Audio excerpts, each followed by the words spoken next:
السلام علیکم ورحمۃ اللہ وبرکاتہ۔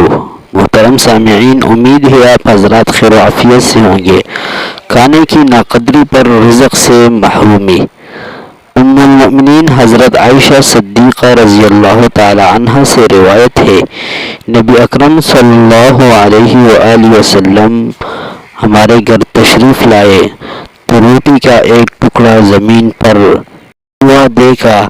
آپ صلی اللہ علیہ وآلہ وسلم نے اسے اٹھا لیا، صاف کیا اور کھا لیا۔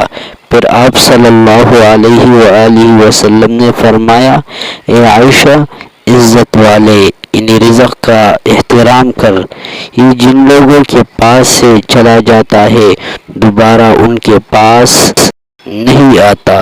سنن ابن ماجہ 3353۔